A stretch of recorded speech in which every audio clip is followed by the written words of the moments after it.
रायपुर में शनिवार को कांग्रेस के सभी कार्यकर्ताओं और पूर्व विधायक कलेक्टर ऑफिस पहुंचे, जहां उन्होंने कलेक्टर को ज्ञापन सौंपा।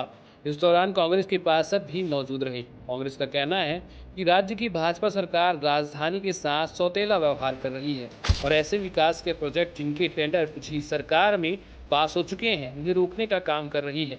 आइए और अधिक जानकारी के लिए चलते हैं हमारे संवाददाता की ओर।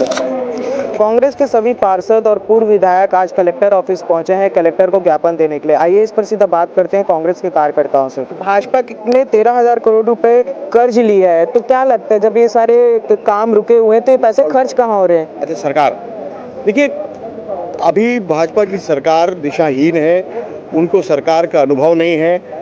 वो कुल मिलाकर जो कांग्रेस के विकास कार्य थे उनको भी वो आगे नहीं बढ़ा पा रही है। राशन कार्ड नए बनाने का काम हुआ है, डिलिमिटेशन हुए 5 साल से ऊपर हो गया, उनके पास डाटा नहीं है, पुराने वार्डों के नाम से राशन कार्ड जारी हो रहे हैं। तो आखिर समझ के परे है कि ये राजधानी के साथ सौतेला व्यवहार भाजपा की सरकार क्यों कर रही है। विकास कार्य को भी इन्होंने रोक दिया, कर्ज भी ले रही है, तो आखिर करना क्या चाह रही है, ये समझ के परे है। भाजपा विकास की बात करती है, विकास के मुद्दे पे चुनाव भी लड़ती है, विकास सबका साथ सबका विकास की बात करती है, तो क्या कारण है कि जो काम विकास के लिए चालू किए थे जनता के, उन्हें रोका जा रहा है? भाजपा का दोहरा चरित्र है, बोलते कुछ है करते कुछ है।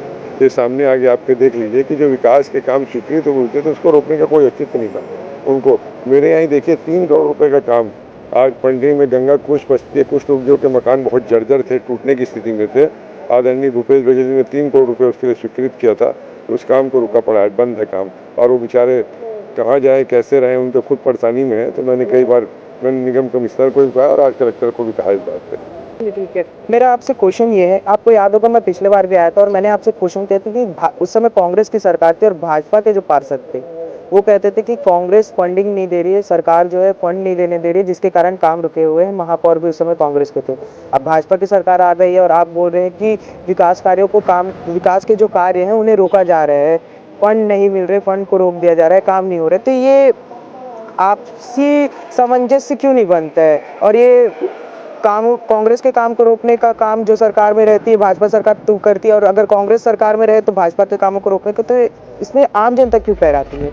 देखिए, फंड की कहीं ना कहीं जो रहती है कमी रहती है, लेकिन कई विभाग से ऐसे अभी मैंने जैसे बताया करीब 1,500 करोड़ के काम जो है जो स्वीकृत हो चुके हैं उन कामों को रोका जा रहा है। वो काम क्यों रुक रहे हैं? नए फंड आएंगे, नए टेंडर लगेंगे, नए काम होंगे, तब की बात है।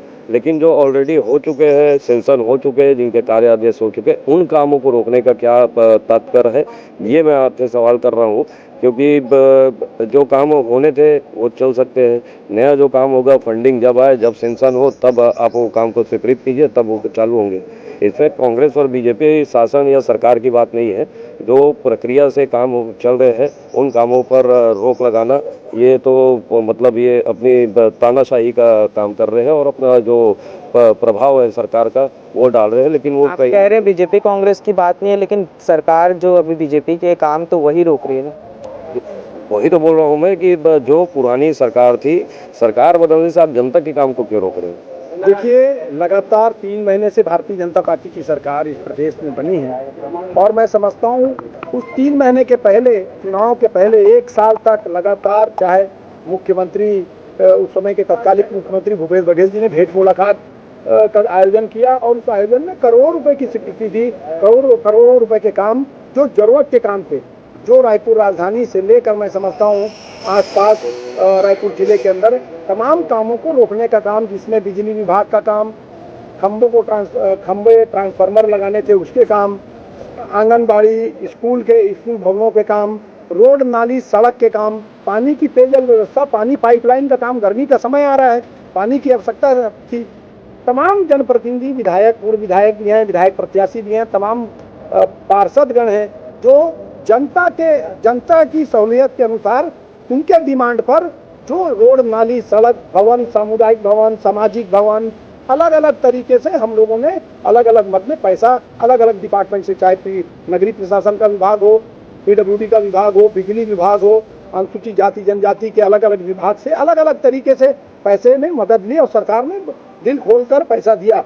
यहाँ तक कि जो विधायक निधि जिसका अधिकार हम विधायकों का होता है, उस समय भी उस पैसे को भी जो हम लोगों ने बांटा, उन पूरे कामों को वर्क ऑर्डर होने के बाद भारतीय जनता पार्टी की सरकार बनने के बाद इन विकास कार्यों को बाधित किया गया, इनको रोक दिया गया और आज तक के उस काम को करने का काम नहीं किया। और कम से कम मैं समझता हूँ 1,500 करोड़ रुपए से भी ज्यादा के ऐसे काम हैं जो विकास कार्य थे, जिनको रोकने का काम भारतीय जनता पार्टी की सरकार ने किया है, उनके मंत्री, उनके बड़े नेताओं ने किया है। और आज उसी को लेकर हम कलेक्टर साहब को हम लोगों ने ज्ञापन दिया है, जिसमें तमाम हमारे पूर्व विधायक प्रत्याशी, नगर निगम के संबंधित हमारे सब वरिष्ठ नेता जो जनप्रतिनिधि हैं वो सब यहाँ इकट्ठा हो आए कि आखिर सरकार आपकी बन गई, वही जनता ने आपको वोट दिया, तो जनता के साथ भेदभाव क्यों? उनके काम को रोकने का प्रयास आप लोगों ने किया है। अब आचार संहिता लग गई, जहां गर्मी में पानी का पाइपलाइन जाना था, पानी की आवश्यकता थी, कहीं पानी टंकी का निर्माण का मामला था, इन सभी चीजों को रोकने का काम किया है। तो भारतीय जनता पार्टी विकास को बाधित करने का काम कर रही है और इसी को लेकर हम तमाम लोग यहाँ इकट्ठा हुए हैं और एक ज्ञापन हम लोगों ने दिया है। तो अभी आपने सुना कांग्रेस के कार्यकर्ताओं को, जिनका कहना है कि भाजपा की मौजूदा सरकार राजधानी के साथ सौतेला व्यवहार कर रही है और विकास के कार्यों को रोकने का काम कर रही है। जो टेंडर पहले से ही पास हो चुके थे उन कामों को पूरा नहीं होने दे रही है और प्रदेश की जनता के साथ सौतेला व्यवहार कर रही है। ऐसी ही खबरों के लिए बने रहिए हमारे साथ। कैमरामैन अरुण जंगेल के साथ मैं Raghavendra Pande, for my Times Raipur.